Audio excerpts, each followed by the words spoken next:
Since the United States of America emerged as a world superpower in the 19th century, its currency has been the world's global reserve currency for more than 100 years.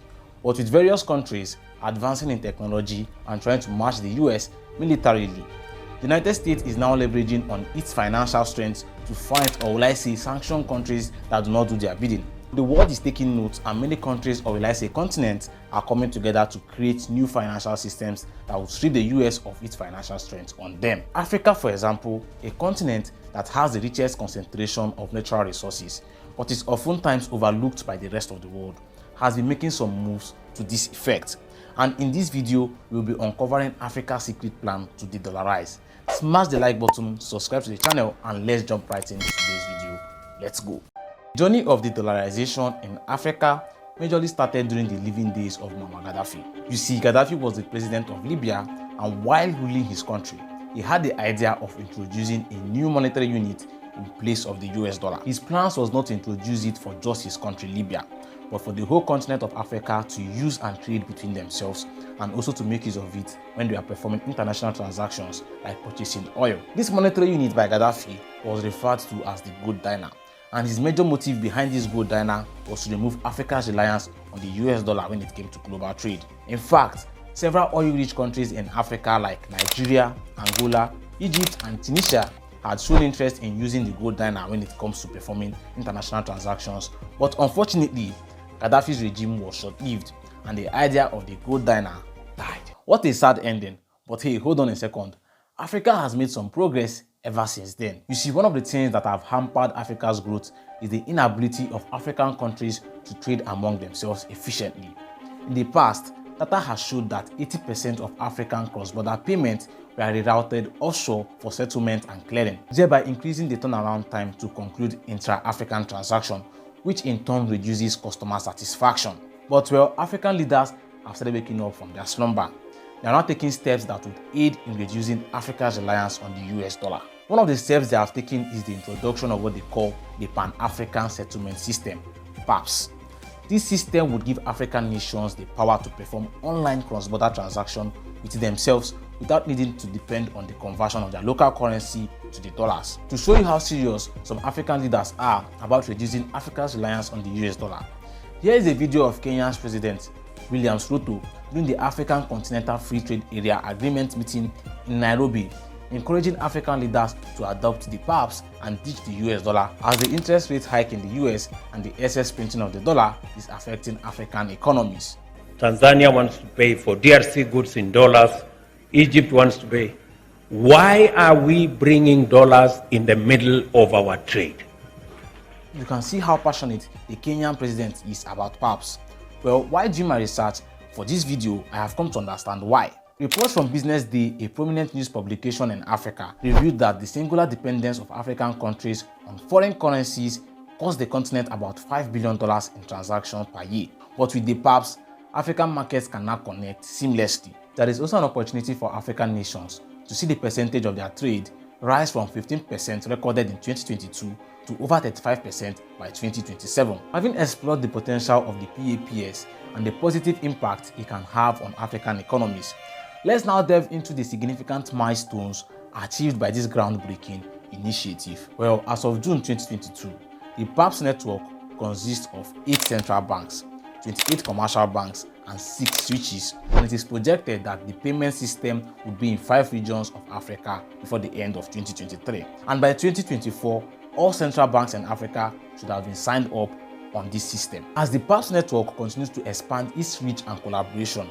a significant milestone was achieved through a recent memorandum of understanding with Buna, the cross-border and multi-currency payment system owned by the Arab Monetary Fund. This partnership further strengthens the interconnectedness of African payment systems, paving the way for seamless transactions not only within Africa, but also within Africa and the Arab region. Imagine being able to send money from Nigeria to a nation such as Saudi Arabia seamlessly.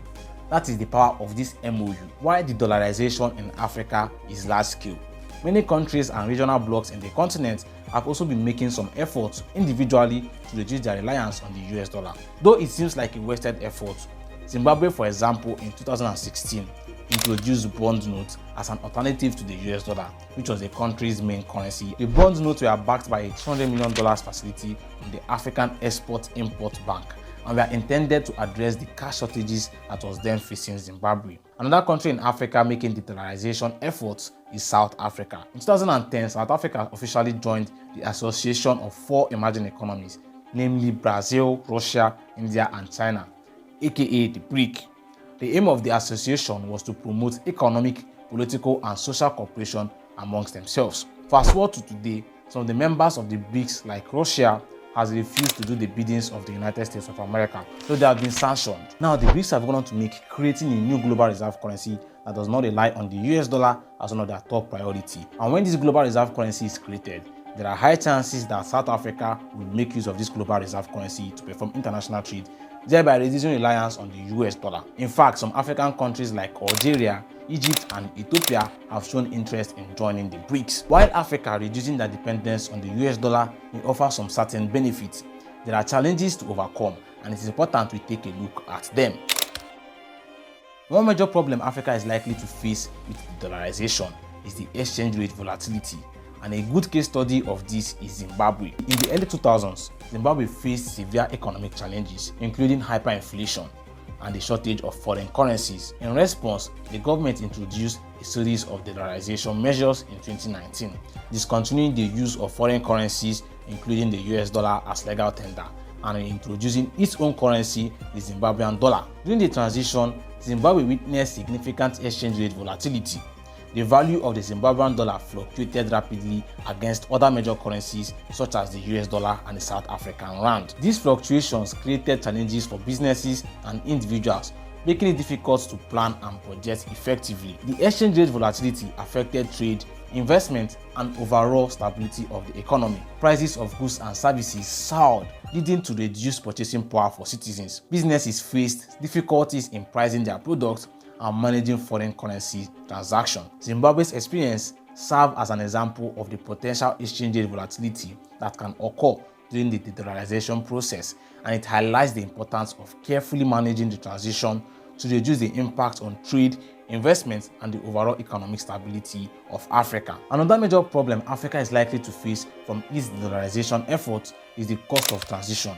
You see, transitioning away from the US dollar requires significant effort and resources. Upgrading financial systems, establishing alternative payment and settlement mechanisms, and educating businesses and individuals about the new currency all comes with substantial costs. For example, though it has not been disclosed, an estimate has it that Afrexim Bank spent around $100 million for the development and implementation of PAPs. Also, while going through the Central Bank of Nigeria's report in regards to these same PAPs, I found a section that says the interbank settlement by PAPs will be in USD, based on a multilateral netting arrangement, meaning as of this moment, the USD plays a major role in the success of PAPs. In fact, generally, Africa and the US dollar are 5 and 6. If you come to Nigeria, my country, rarely would you see anyone in the country compare the naira to another currency if not the US dollar. So for Africa to successfully de-dollarize, a lot of money would need to be spent not just on infrastructure and payment systems, but also on education. Overall, it is beautiful to see African countries come together to launch the Pan-African Payment Settlement System, and I hope that it would fast-track Africa in performing transactions among themselves. If you found this video insightful, then go on to watch this video where I compare African single currency to the BRICS Global Reserve Currency. Smash the like button, subscribe to the channel, and see you over there. Deal.